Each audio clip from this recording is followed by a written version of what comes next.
السلام علیکم ورحمۃ اللہ وبرکاتہ۔ ناظرین گرامی، پروگرام میں ایک مرتبہ پھر حاضر خدمت ہے۔ وقت ہوا ہے بیان کا، بڑھتے ہیں ذکر خیر کی طرف۔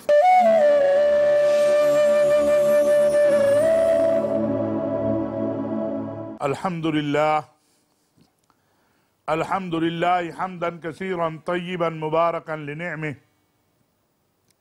والصلاة والسلام على سیدنا و مولانا محمد وعلى آلہ واصحابہ اجمعین۔ اما بعد فاعوذ باللہ من الشیطان الرجیم، بسم اللہ الرحمن الرحیم۔ وَأَتِمُّ الْحَجَّ وَالْعُمْرَةَ لِلَّهِ صدق اللہ مولانا العظیم۔ واجب الاحترام ناظرین و سامعین، السلام علیکم ورحمۃ اللہ وبرکاتہ۔ ناظرین، مغفرت، بخشش، رحم، کرم، فضل، عنایات یہ رب کریم کی طرف سے جاری ہیں۔ کون ان کو حاصل کر سکا، کون نہیں حاصل کر سکا، یہ لمحہ فکریہ ہے۔ میرے رب کی عطا میں کوئی کمی نہیں ہے، کیونکہ وہ رب العالمین ہے۔ میرے پیارے پیغمبر حضرت مصطفیٰ صلی اللہ علیہ وسلم کی رحمتوں میں کمی نہیں ہے، وہ رحمت للعالمین ہے۔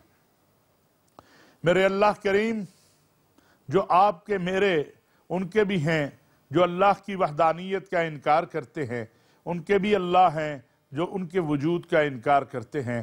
وہ آواز لگا رہے ہیں، کوئی ہے مجھ سے بخشش مانگنے والا جس کو میں بخش دوں، کوئی ہے مجھ سے مغفرت مانگنے والا جس کی میں مغفرت کر دوں۔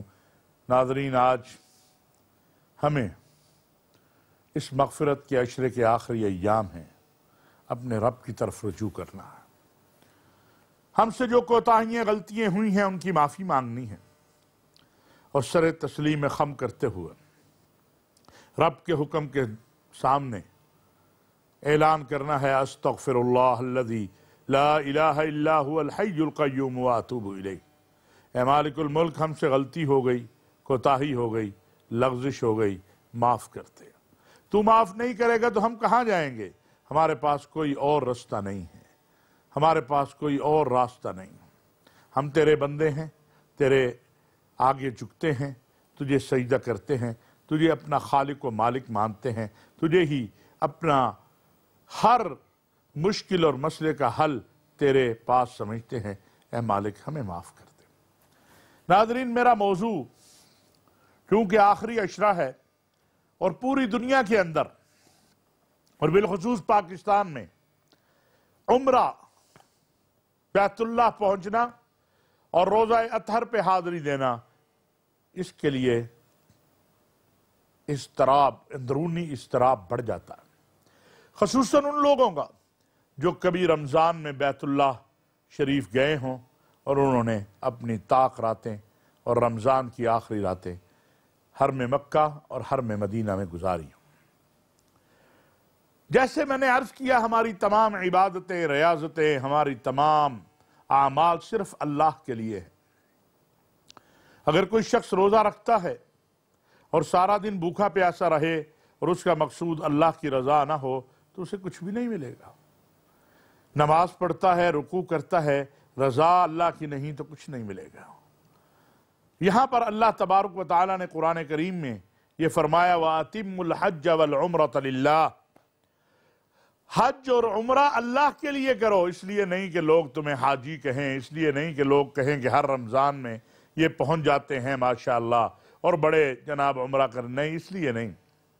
جب میں یہ بات کرتا ہوں تو بلا کسی توقف کے، بغیر کسی لمحے کے، بغیر کسی سیکنڈ اور منٹ کے مجھے یہ آیت بھی یاد آتی ہے، ان صلاتی ونسکی ومحیای ومماتی للہ رب العالمین۔ میری نماز، میرا سجدہ، میرا رکوع، میرا اللہ کے آگے جھکنا، ان صلاتی ونسکی، میری قربانی، میری سخاوت کس لیے ہے؟ ومحیای، میری ساری زندگی، ومماتی، میرا مرنا، للہ رب العالمین، اللہ رب العالمین کے لیے ہے۔ اگر تو ہم عمرہ اس لیے کرنا چاہتے ہیں کہ اللہ ہمارا راضی ہو تو اس سے تو اچھی بات نہیں ہے، لیکن ہم یہ بھی دیکھتے ہیں معاشرے کے اندر کہ ہم رشوتیں دے رہے ہیں، ہم سفارشیں کروا رہے ہیں، اور غیر قانونی، غیر اخلاقی، غیر اسلامی انداز بھی بعض اوقات اختیار کیا جاتا ہے کہ ہم عمرے پہ پہنچ جائیں۔ اس بارے میں احتیاط کی ضرورت ہے۔ رمضان المبارک میں عمرہ کی فضیلت کے بارے میں حضرت ابن عباس رضی اللہ تعالیٰ عنہ فرماتے ہیں کہ رسول اللہ صلی اللہ علیہ وسلم نے فرمایا، رمضان المبارک میں عمرہ ادا کرنا حج کے برابر ہے، یعنی جس نے رمضان المبارک میں عمرہ ادا کیا اس نے میرے ساتھ حج کیا۔ یہ اللہ کے نبی صلی اللہ علیہ وسلم کا فرمان ہے جو حضرت ابن عباس، عبداللہ بن عباس رضی اللہ تعالیٰ عنہ سے منقول ہے۔ یہ اس میں کوئی شک نہیں ہے، ہم جب حدیث سامنے ہو، راوی مضبوط ہو، صحیح حدیث ہو، تو اسے سب مانتے ہیں۔ اسی طرح حضرت ابی ہریرہ رضی اللہ تعالیٰ عنہ سے روایت ہے، العمرۃ الی العمرہ کفارۃ لما بینہما، عمرہ سے عمرہ کے درمیان، یعنی ایک عمرے سے دوسرے عمرے کے درمیان تک کا جو وقفہ ہے وہ گناہوں کا کفارہ ہے، اور جو حج مبرور ہے اس کا تو جزا کوئی نہیں مگر جنت ہے۔ اسی طرح حضرت ابی ہریرہ رضی اللہ تعالیٰ عنہ سے روایت ہے کہ رسول اللہ صلی اللہ علیہ وسلم نے فرمایا کہ اللہ کے 3 شخص مہمان ہیں۔ ایک جہاد کرنے والا غازی، جہاد جو اللہ کے حکم کے مطابق ہو، جو رسول اللہ صلی اللہ علیہ وسلم کے فرامین کے مطابق ہو، وہ جہاد نہیں، وہ تو قتال، جو جہاد کہلا ہی نہیں سکتا جس میں بے گناہ انسانوں کو نشانہ بنایا جائے۔ یہ غازی وہ ہے جو پابند ہے اللہ اور اللہ کے رسول کے حکم کا، شریعت اسلامیہ کا، اور جہاد تو سبز گھاس کو بھی پاؤں کے نیچے روندنے سے منع کرتا ہے، سبز درختوں کو بھی کاٹنے سے منع کرتا ہے، چاہے جائے کہ انسانوں کا قتل عام کر کے اسے جہاد کا نام دیا جائے۔ دوسرا حج بیت اللہ کرنے والا، اور تیسرا عمرہ ادا کرنے والا، یہ اللہ کے مہمان ہیں۔ میرے عزیزو، آج ہم سارے یہ خواہش رکھتے ہیں کہ ہم اللہ کے گھر پہنچ جائیں، عمرہ ادا کریں، اپنے آقا علیہ السلام کے دربار میں حاضری دیں۔ اللہ تعالیٰ غیب سے اسباب پیدا کرنے والے ہیں، لیکن احتیاط کی کیا ضرورت ہے اس پر بات کریں گے، مزید فضائل عمرہ پہ بات کریں گے۔ ابھی لیتے ہیں وقفہ، وقفے کے بعد دوبارہ بات کرتے ہیں۔ خوش آمدید ناظرین، ہم عمرہ کی بات کر رہے ہیں۔ ناظرین، بلا شبہ جب اللہ کے نبی صلی اللہ علیہ وسلم کا یہ فرمان ہے کہ جس نے رمضان میں عمرہ ادا کیا اس نے میرے ساتھ حج کیا، یا اس کا اجر میرے ساتھ حج کرنے کے برابر ہے، تو اس میں آپ اور میں یا کوئی اور کون ہوتا ہے کوئی گفتگو کرے۔ اب عمرہ کے لیے ضروری کیا ہے؟ ایک تو چونکہ ماشاءاللہ بہت اعلیٰ سطح پر انتظامات ہوتے ہیں، لیکن پھر بھی جو جگہ 10 یا 15 لاکھ لوگوں کے لیے ہے، اگر وہاں 30 لاکھ لوگ آئیں گے تو وہاں مشکل ہوگی۔ لہٰذا میں سمجھتا ہوں تمام تر کسک کے باوجود، تمام تر عشق کے باوجود، تمام تر شوق کے باوجود، کچھ ہمیں یہ گنجائش بھی پیدا کرنی چاہیے کہ ہم دوسروں کو موقع دیں تاکہ وہ بھی اللہ کے گھر کی زیارت کر سکیں۔ اور جو لوگ وہاں پہنچ جائیں ان کے لیے بھی کچھ گزارشات کرنا چاہتا ہوں۔ سب سے پہلی عرض تو یہ ہے کہ یہ عمرہ، جیسے میں نے کہا، وَأَتِمُّ الْحَجَّ وَالْعُمْرَةَ لِلَّهِ، یہ اللہ کی نیت سے ہونا چاہیے، دکھلاوے کی نیت سے نہیں ہونا چاہیے۔ اور جب احرام باندھ لیا آپ نے اور لبیک اللہم لبیک کی صدا لگا دی ہم نے، تو پھر اس کے بعد یہ بھی ذہن میں رہے کہ دوسرے بھی اللہ کے مہمان ہیں، جو میرے ساتھ دوسرے عمرہ کرنے کے لیے جا رہے ہیں، جہاز میں ہیں، سفر میں ہیں، گھر میں ہیں، مکہ میں ہیں، مدینہ میں ہیں، مدینہ سے مکہ سفر میں ہیں، جدہ ایئرپورٹ پہ ہیں، یہ بھی اللہ کے مہمان ہیں جس طرح میں مہمان ہوں۔ ہم ایک نفلی عبادت کرتے ہوئے کہیں ایسا جرم نہ کر لیں جو گناہ کبیرہ کے زمرے میں آتا ہو۔ جیسے علماء نے، فقہاء اور مفسرین فرماتے ہیں کہ حجر اسود جو ہے اس کو بوسہ دینا سنت ہے، لیکن ایذاء مسلم حرام ہے۔ اگر آپ حجر اسود کو بوسہ دینے کے لیے لوگوں کو کونیے مار رہے ہیں، مکے مار رہے ہیں، دھکے دے رہے ہیں، تو آپ ایذا دے رہے ہیں جو حرام عمل ہے۔ ایک سنت کے لیے حرام عمل کرنا جائز نہیں ہے۔ بلا شبہ شوق ہوتا ہے اس کے لیے، آپ وہاں پر ہم نے دیکھا بھی ہے کہ لائن لگی ہوتی ہے اب، اور اس کو جو وہاں شرطیں ہیں وہ مینیج کرتے ہیں، پھر آپ اس لائن میں لگ جائیں۔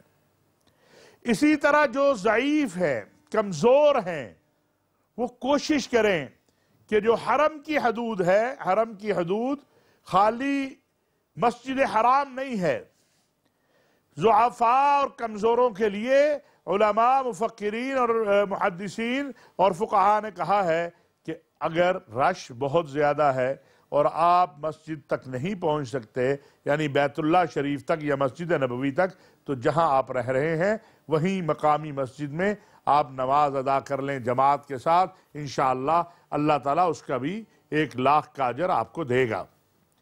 عورتوں کے لیے بھی کہ عورتوں کی نماز ایسے حالات میں جب اتنا سخت رش ہے اور روزہ بھی ہے، گرمی بھی ہے، زیادہ ثواب کے اجر کی مستحق ہے جب وہ اپنے ہی کمرے میں اپنی ہی جگہ پر ادا کر لیں۔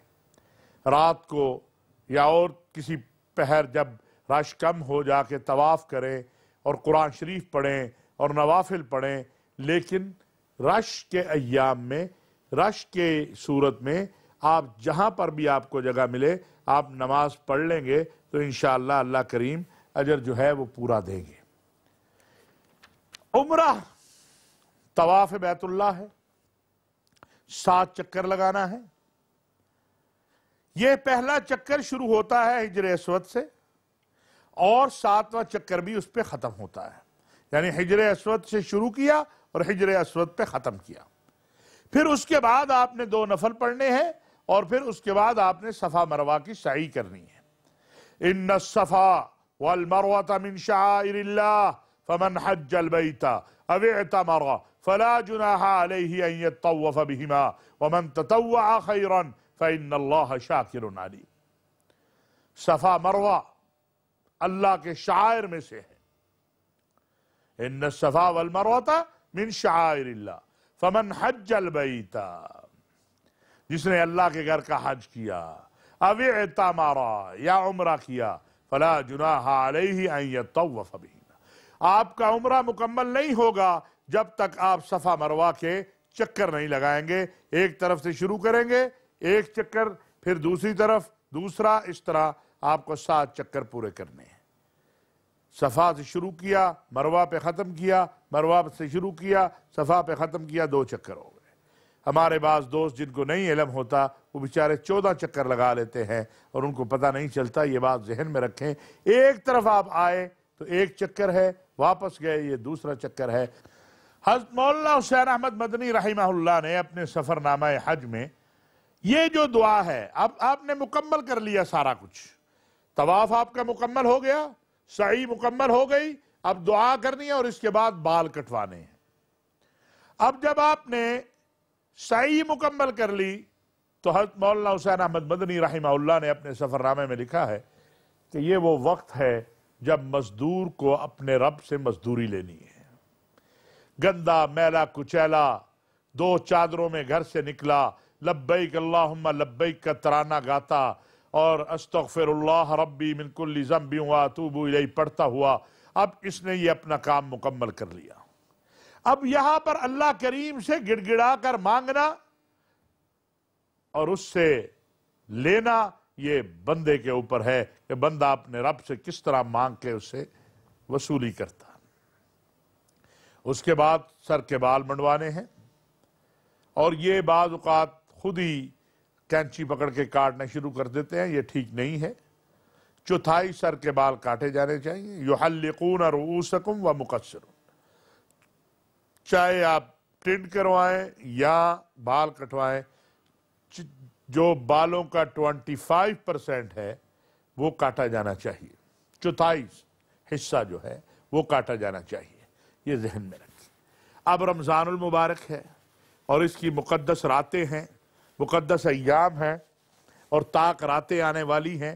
جو ہمارے صاحبان وہاں موجود ہیں وہ تو طاق راتوں کو لازم کر لیں اپنے اوپر کہ انہوں نے مسجد نبوی میں اور بیت اللہ شریف میں حسب استطاعت، طاقت کے مطابق، بغیر کسی کو اذیت دیے وقت گزارنا ہے۔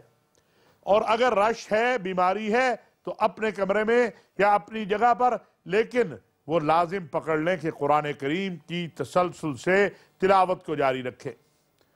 شہر رمضان انزل فیہ القرآن، یہ قرآن کریم کا مہینہ ہے۔ ہمیں بہت سارے جو اولیاء اللہ، تبع تابعین، اصحاب رسول صلی اللہ علیہ وسلم رضوان اللہ علیہم اجمعین سے روایات ملتی ہیں کہ وہ رمضان میں کوئی اور ذکر کرتے ہی نہیں تھے، ایک ہی ذکر جاری ہوتا تھا، اور وہ ذکر قرآن تھا، قرآن کریم کی تلاوت۔ اور یہ ہمارے لیے بھی ہے، ہمیں بھی قرآن کریم کی تلاوت کرنی ہے۔ جو وہاں تو نہیں پہنچ سکے، یہاں موجود ہیں، اللہ تبارک و تعالی ہم سب کو اپنے گھر کے طواف اور رسول اللہ صلی اللہ علیہ وسلم کے روزہ اطہر کی حاضری نصیب فرمائے۔ وما علینا الا البلاغ المبین۔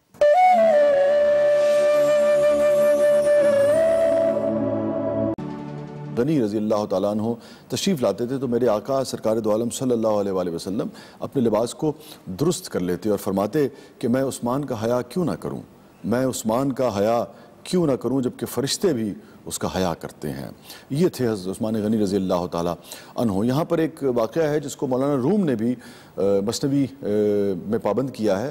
سید عثمان غنی رضی اللہ تعالیٰ عنہ کا تاریخی واقعہ ہے کہ جب خلافت کے آپ کے دور خلافت کا آغاز ہوا تو آپ نے خطاب کیا، اور ممبر اس وقت 3 حصوں پر مشتمل تھا۔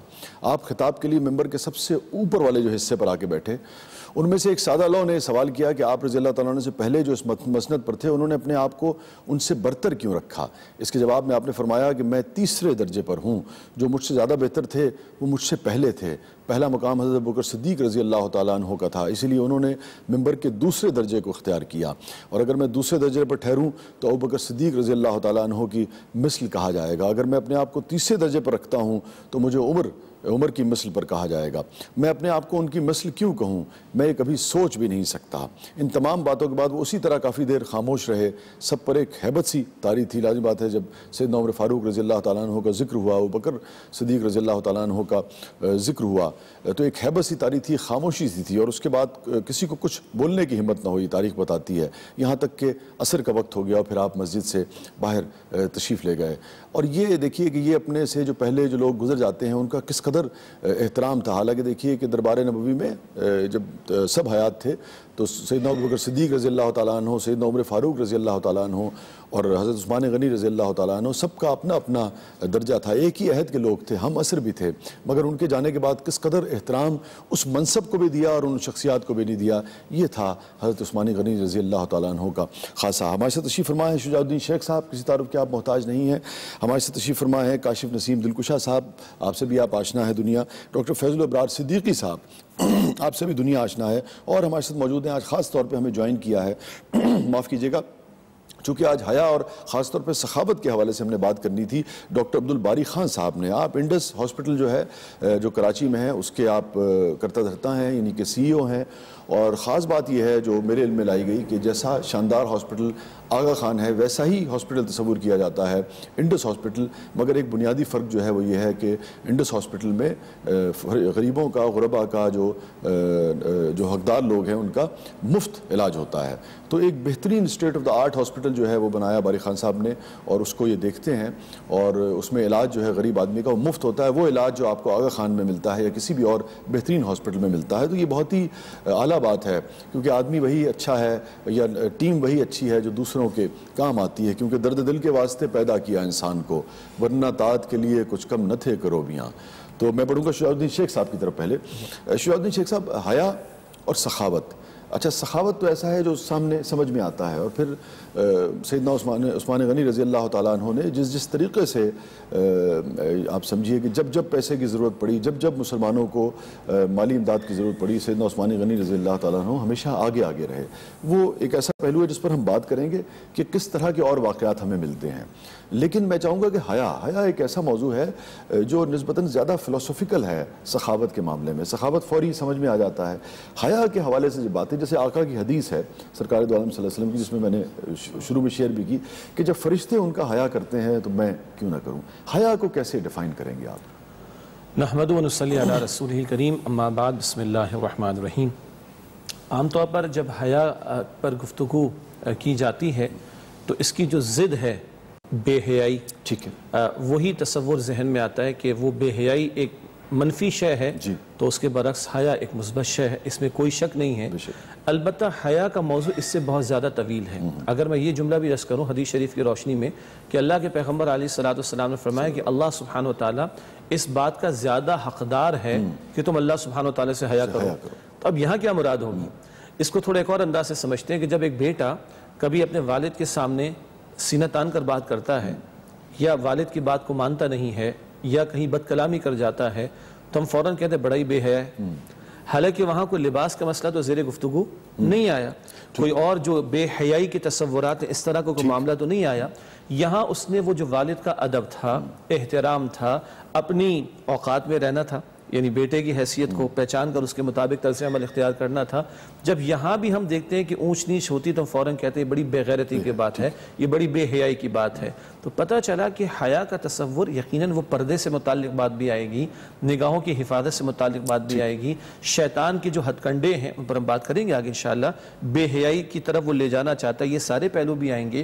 مگر جب اس کو ہم کھولتے ہیں تو یہ تو ہمارے اخلاقی رویے، ایک دوسرے کے ساتھ معاملات، بڑوں کا ادب، چھوٹوں کے ساتھ شفقت، حقوق و فرائض کی بحث، اور پھر بندوں سے آگے بڑھ کر بندوں کے رب تک کے ساتھ احترام، یعنی احترام نہیں ہے، یوں کہا جائے گا کہ اس کا لحاظ رکھنا اور اس کا اعتقاد رکھنا، اور جیسے ہم والد کے معاملے میں تو احترام بھی ہوگا، پھر ایک بڑا پیارا لفظ ہمارے ہیں ناموس رسالت کا صلی اللہ علیہ وسلم۔ اسی طرح ناموس الہی بھی کوئی شے ہے، ناموس الہی بھی کوئی بہت بڑا موضوع ہے، اس پر بھی کبھی بات کر لیں گے انشاءاللہ تعالی۔ تو اس کو اگر اتنا کھولے تو یہ حیا کا تصور پوری زندگی پر محیط ہے۔ حقوق اللہ کا تذکرہ بھی اس میں آئے گا، حقوق العباد کا تذکرہ بھی آ جائے گا، معاشرتی رویے بھی آ جائیں گے، معاملات بھی آ جائیں گے، اخلاقیات کا میدان بھی آ جائے گا۔ اور ایک آخری بات مختصراً یہ ہے کہ حیا کا لفظ یہ حیات سے بھی بنا ہے، حیات زندگی کو کہتے ہیں۔ اصل معنوی زندگی کیا ہے؟ یہ انسان کا جو وجود ہے مٹی کا بنا ہوا، یہ اصل نہیں ہے۔ جب کسی کا انتقال ہوتا ہے تو اس سے پہلے تو ہم کہتے ہیں مسٹر اے آ گئے، مسٹر اے بیٹھ گئے، مسٹر اے سو گئے، مسٹر اے چلے گئے۔ لیکن جب اس کی ڈیڈ باڈی ہمارے سامنے ہوتی ہے ہم کیا کہتے ہیں؟ مسٹر اے نہیں، ہم کہتے ہیں ان کی dead body. Then where is mister A? وہ ہمارا عقیدہ ہے کہ اس میں سے وہ روح نکال لی گئی ہے، مسٹر اے منتقل ہو رہے ہیں، تو اب اس کو ہم خبر کے حوالے کر دیتے ہیں۔ تو اصل انسان جو شخصیت ہے وہ اس کا حیوانی وجود نہیں ہے، بلکہ وہ اس کا روحانی وجود ہے۔ تو اصل حیات کیا ہے؟ اصل زندگی کیا ہے؟ اس روح کو پہچاننا اور اس روح کے تقاضوں پر عمل کرنا، اسی میں اصل کامیابی ہے۔ تو حیا اتنے وسیع تر معنوں میں تصور کیا کہنے۔ ناظرین گرامی کہیں نہیں جائیے گا، چھوٹے سے وقفے کے بعد واپس آتے ہیں۔ آپ دیکھ رہے ہیں ایکسپریس نیوز کی خصوصی رمضان ٹرانسمیشن خیر رمضان۔ بہت ہی اہم موضوع ہے، سیدنا عثمان غنی رضی اللہ تعالیٰ عنہ کا ذکر ہے آج، حیا پر بات ہو رہی ہے، سخاوت پر بات ہو رہی ہے۔ آپ دیکھ رہے ہیں ایکسپریس نیوز، چھوٹے سے وقفے کے بعد آتے ہیں۔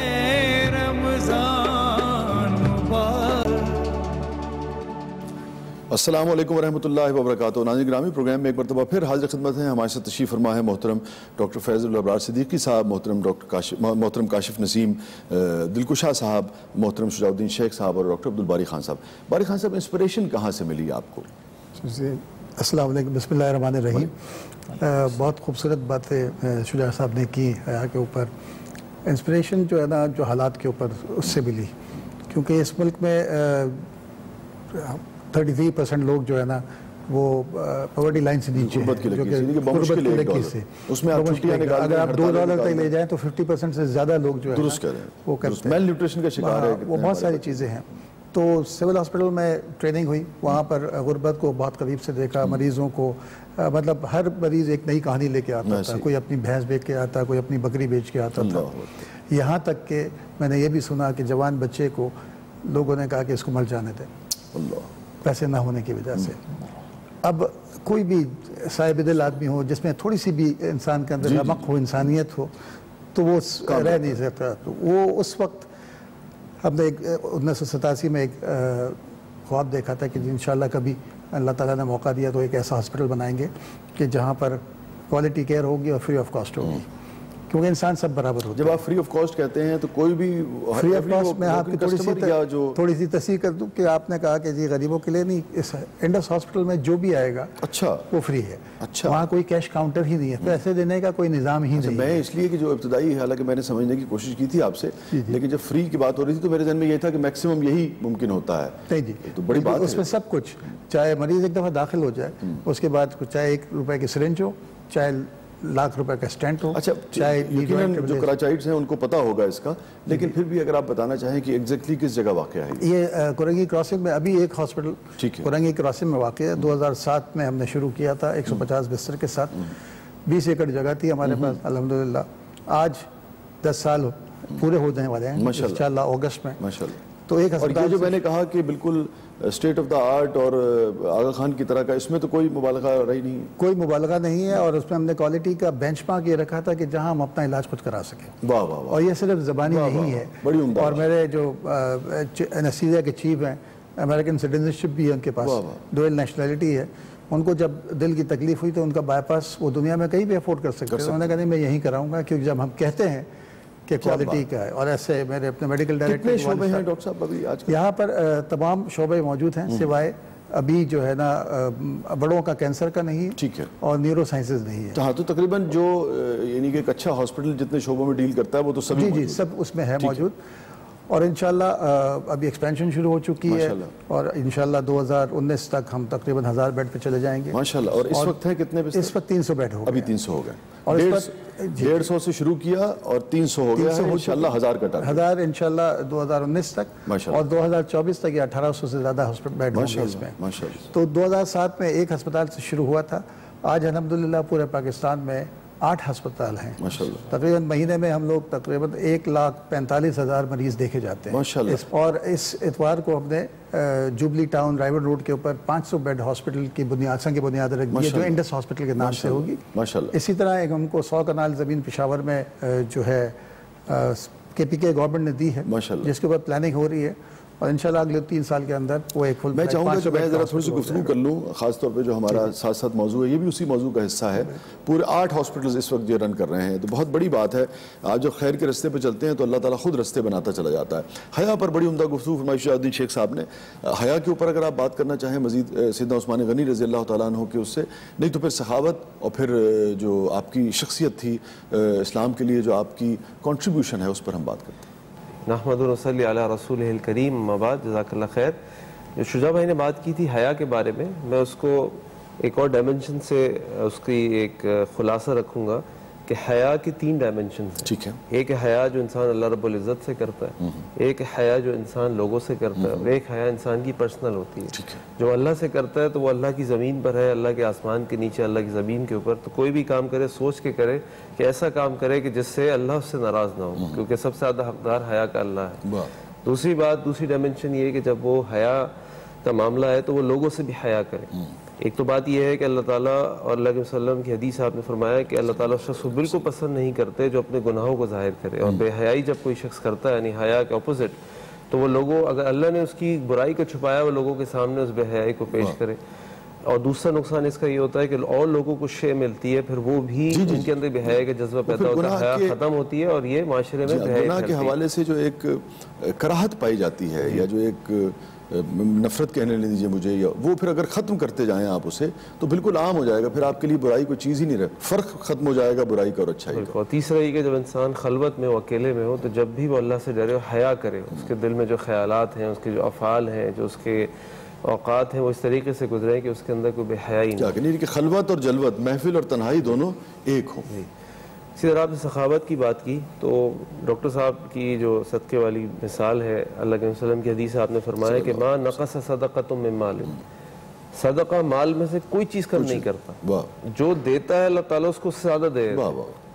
اور میں ایک عالم دین کا ایک انٹرویو سن رہا تھا، وہ بتا رہے تھے کہ اس 2017 میں وہ دنیا میں 3 مسلمان ارب پتی مسلمانوں سے ملے، ان میں سے ایک 27 سال کا لڑکا تھا جس نے اس وقت تک وہ 27 یا 28 سال کا لڑکا جو ہے وہ 56 مساجد بنوا چکے، ماشاءاللہ، یعنی اس عمر میں اس کو اللہ نے اتنا مال دیا۔ یہ مال یہ نہیں کہ اس کو جدی پشتی ملا بیٹھے بیٹھے، اس سے جب انہوں نے پوچھا کہ بھئی آپ کرتے کیا ہیں، انہوں نے کہا جی میں یہ کرتا ہوں کہ مجھے جو بڑی بڑی دنیا کی آل مارکیٹنگ کمپنیز ہیں وہ اپنی ریفائنریز بنانے کا کانٹریکٹ دیتی ہیں مجھے، یعنی اس عمر میں اس کے اوپر اس کی وہ کمپنی رن کرتا۔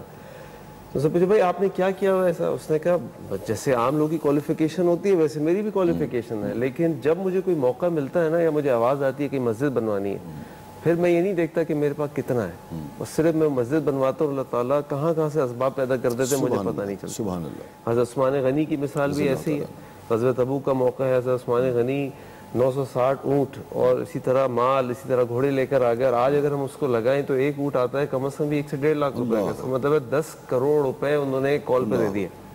اور اللہ کے وسلم کی حدیث ما نقص صدقۃ من مال، وہ دے رہے ہیں اور اللہ اور دے رہے ہیں، وہ دے رہے ہیں اور اللہ اور دے رہے ہیں، اللہ سے تجارت ہو رہی ہے۔ بالکل اسی طریقے سے قرآن کریم کی جو آیت ہے کہ وَأَنفِقُوا مِمَّا رَزَقْنَاكُم مِّن قَبْلِ أَن يَأْتِيَ أَحَدَكُمُ الْمَوْتُ، کہ تم اپنا مال خرچ کرو جو اللہ نے تم کو دیا اس سے پہلے کہ تمہارے پاس موت آئے، فَيَقُولُ رَبِّ لَوْلَا أَخَّرْتَنِي إِلَىٰ أَجَلٍ قَرِيبٍ، کہ پھر وہ شخص جس کو موت آئے گی وہ کہے گا کہ لَوْلَا أَخَّرْتَنِي إِلَىٰ أَجَلٍ قَرِيبٍ، یا اللہ مجھے تھوڑی سی مہلت اور دے دے۔ اور علماء کہتے ہیں سب سے پہلی خواہش وہ کیا کہے گا، وہ جو قرآن کی آیت فَأَصَّدَّقَ، کہ میں صدقہ کر دوں۔ تو انسان کی زندگی میں اللہ نے جو مال دیا ہے اس مال کو انسان خرچ کرے، اور یہی اس کی سب سے پہلی خواہش ہوگی، اور انشاءاللہ یہ اس کے لیے بڑا زبردست ایسٹ ہوگا آخرت کیا کہنا۔ بہت ہی اہم موضوع ہے آج کا، بہت ہی اہم ترین شخصیات میں سے ایک شخصیت ہیں سیدنا عثمان غنی رضی اللہ تعالیٰ عنہ۔ سیدنا عثمان غنی رضی اللہ تعالیٰ عنہ کی جو شخصیت تھی، جو ان کے محاسن تھے، اس پر ہم بات کریں گے، اور ہم حیا اور سخاوت جو آپ کا خاصہ رہی ہے اس پر بھی بات کریں گے۔ السلام علیکم ورحمۃ اللہ وبرکاتہ۔